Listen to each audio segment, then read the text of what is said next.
खोजी टीवी के मुअज़्ज़िज़ दोस्तों, इम्पोर्टेड हुकूमत ने पर पुर्जे निकालना शुरू कर दिए हैं। काबीना के ऐलान के बाद मुल्की इदारों से खिलवाड़ और आईन कानून का मजाक उड़ाना शुरू कर दिया गया है। अमरीकी आशीर्वाद से रजीम चेंज के नतीजे में आने वाली हुकूमत आग से खेल रही है। ये खेल किस कदर खतरनाक है और इस आग के भड़कते शोले किस किस को जलाकर भस्म कर सकते हैं, शरीफों और जरदारियों के इस टब्बर को इसका अंदाजा ही नहीं है। ताजा तरीन डेवलपमेंट यह है कि भिखारी हुकूमत ने अपने कायद नवाज शरीफ को दोबारा वजीर आजम बनवाने की तैयारी शुरू कर दी है। यहां आपके जहनों में यह सवाल उठ रहा होगा कि नवाज शरीफ तो अदालत से सजा याफ्ता है और मुल्क की अदालतों से मफरूर है, फिर वो कैसे वजीर आजम बन सकता है। इसके लिए इम्पोर्टेड हुकूमत के भिखारी वजीर आजम और इनके दरबारियों ने पूरा प्लान बना लिया है। बिसात बिछाई जा चुकी है। आने वाले चंद दिनों में चालें चलना भी शुरू हो जाएंगी, प्यादे पिटवाए जाएंगे और आखिर में बादशाह के जरिए शह मात देने की मंसूबाबंदी की गई है। इस सारे गेम में कौन कौन मुलव्विस है, किस इदारे को इस्तेमाल किया जाएगा, कैसे नवाज शरीफ की नाअहली खत्म कराई जाएगी, कप्तान को कहां और कैसे घेरने की तैयारी की गई है, मुल्क की सियासत में भूचाल मचाने वाले मजीद 2 खत कौन से हैं जो लीक कराए गए, इन तमाम पॉइंट्स पर हम आज की इसी वीडियो में डिस्कस करेंगे। लिहाजा आपसे इल्तमास है कि इस कीमती वीडियो को शुरू से लेकर आखिर तक जरूर देखिएगा।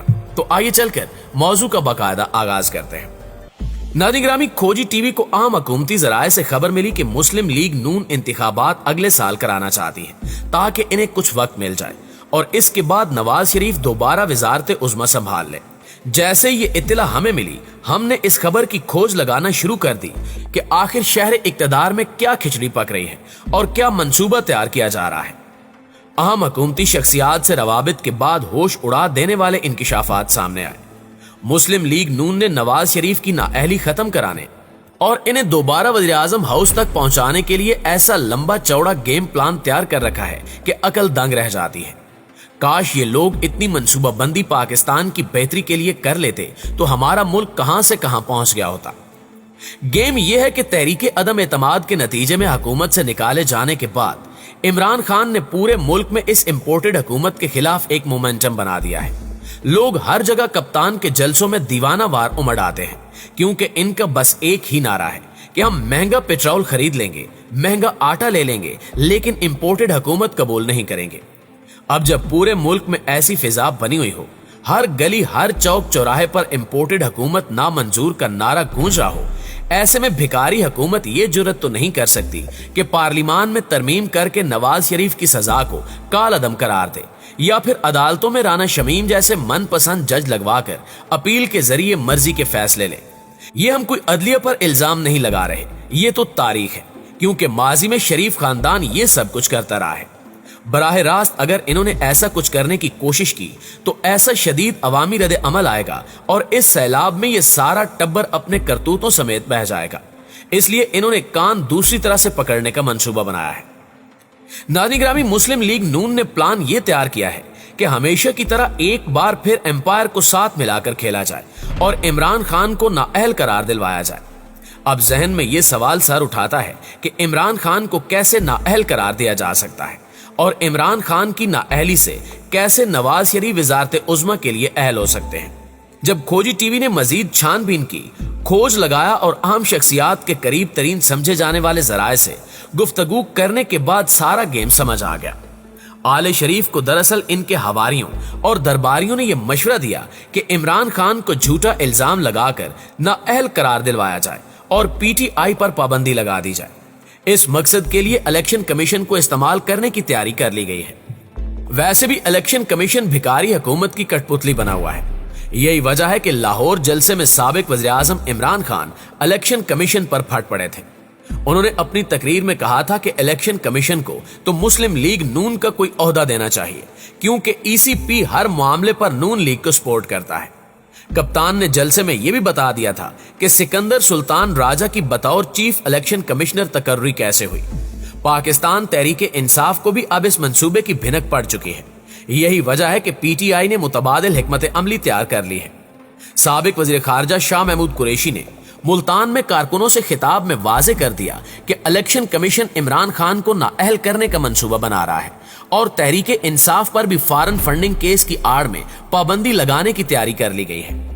यहां ये बात भी वाजे कर दें कि इलेक्शन कमीशन पहले ही روزانہ کی بنیاد پر پاکستان تحریک انصاف کے خلاف فارن فنڈنگ کیس کی سماعت کا اعلان کر چکا ہے۔ تحریک انصاف کی جانب سے الیکشن کمیشن سے مطالبہ کیا جا رہا ہے کہ وہ مسلم لیگ نون اور پاکستان پیپلز پارٹی کی فارن فنڈنگ کے کیسز بھی اس پھرتی کا مظاہرہ کرتے ہوئے سنے جس پھرتی کا مظاہرہ تحریک انصاف کے کیس میں کیا جا رہا ہے، لیکن ان دونوں جماعتوں کے کیسز میں انہیں ریلیف پر ریلیف دیا جا رہا ہے۔ اس اقدام سے پی ٹی آئی اور کپتان کے موقف کو تقویت ملتی ہے کہ الیکشن کمیشن غیر جانبدار نہیں ہے اور اس کا مقصد محض تحریک انصاف کو نشانہ بنانا ہے۔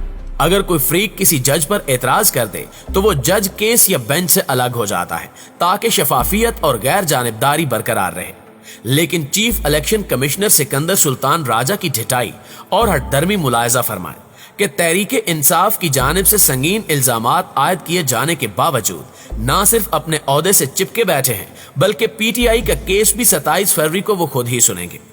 اب آپ خود اندازہ لگا لیں کہ کیا انصاف ہوگا۔ الیکشن کمیشن سے تحریک انصاف پر پابندی اور عمران خان کو نااہل کروانے کے بعد مسلم لیگ نون کی جانب سے پی ٹی آئی کی طرف دوستی کا ہاتھ بڑھایا جائے گا کہ آئیں جناب مل کر ایک نیا میثاق جمہوریت کریں، اور اصلاحات کے نام پر پیشکش کی جائے گی کہ اسمبلی سے 2/3 اکثریت کے ساتھ قانون پاس کراتے ہیں کہ اگر کسی رکن اسمبلی کو عدالت سزا دے تو پارلیمان اس کی سزا کالعدم قرار دے دے۔ اس طرح مسلم لیگ نون کا پلان ہے کہ وہ ایک تیر سے 2 شکار کر لیں گے کہ ایک طرف تو نواز شریف کی نااہلی ختم ہو جائے گی، دوسرا وہ عوامی غیظ و غضب کا نشانہ بننے سے بھی بچ جائیں گے اور سارا ملبہ تحریک انصاف کے سر تھوپ دیا جائے گا۔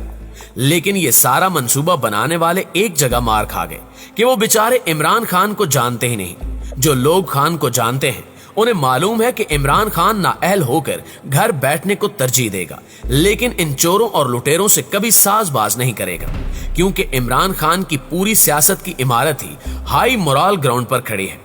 جس دن بھی کپتان نے اصولوں پر سمجھوتا کیا اس دن اس کی سیاست کی عمارت دھڑام سے زمین بوس ہو جائے گی اور پھر کپتان کی داستان بھی داستانوں میں نہیں ملے گی۔ دوستو، گزشتہ روز 2 مزید خطوط لیک کیے گئے۔ عمران خان کو بیک فٹ پر لانے کے لیے حکومت اب اونچے ہتھکنڈے استعمال کرنے لگی ہے۔ کپتان کے 2 کھلاڑیوں شیخ رشید اور شاہ محمود قریشی کی وزارت میں ڈاکہ ڈال کر 2 خطوط منظم منصوبہ بندی کے تحت لیک کیے گئے۔ پہلا خط شیخ رشید کے دور کا ہے جب وہ وزیر ریلوے تھے۔ اس وقت انہوں نے خط لکھ کر سیکریٹری ریلوے سکندر سلطان راجہ کی ایمانداری اور دیانتداری کی گواہی دی تھی اور وزیراعظم عمران خان سے سفارش کی تھی کہ سکندر سلطان راجہ کو چیف الیکشن کمشنر لگا دے۔ اور یہ تو سبھی جانتے ہیں کہ شیخ رشید کس کے آدمی ہیں اور کن کی زبان بولتے ہیں۔ اب امپورٹڈ حکومت کی جانب سے یہ پراپوگنڈا کیا جا رہا ہے کہ جب شیخ رشید خط لکھ کر ان کی تعریفیں کرتے تھے اس وقت چیف الیکشن کمشنر درست تھے، آج وہ غلط کیسے ہو گئے۔ یہ لاجک کی بالکل اوٹ پٹانگ ہے کہ اگر کسی شخص کو کسی شخص سے مسئلہ ہے تو یہ تو کوئی جواز ہی نہیں بنتا۔ دوسرا خط وزارت خارجہ کا ہے جس میں شاہ محمود قریشی امریکہ میں اس وقت کے سفیر اسد مجید کو ایک طرح سے ڈانٹ رہے ہیں کہ وہ جو بائیڈن کو قائل کیوں نہیں کر سکے کہ وہ وزیراعظم عمران خان کو فون کرے۔ اب یہ خط جاری کروا کر حکومت سابق حکومت کے خلاف نیا محاذ کھولنا چاہتی ہے، حالانکہ ان خطوط کا دھمکی آمیز مراسلے یا سائفر سے کوئی لینا دینا نہیں ہے، لیکن بیکاری حکومت نان ایشو کو ایشو بنانا چاہتی ہے تو شوق سے بنائے۔ جب اس میں سے کچھ نہیں نکلے گا تو عوام خود اس امپورٹڈ حکومت سے جواب مانگیں گے۔ آخر میں عوام سے اپیل ہے کہ وہ 26 تاریخ کو باہر نکلیں اور الیکشن کمیشن اور اس امپورٹڈ بیکاری حکومت کا گٹھ جوڑ ناکام بنائیں۔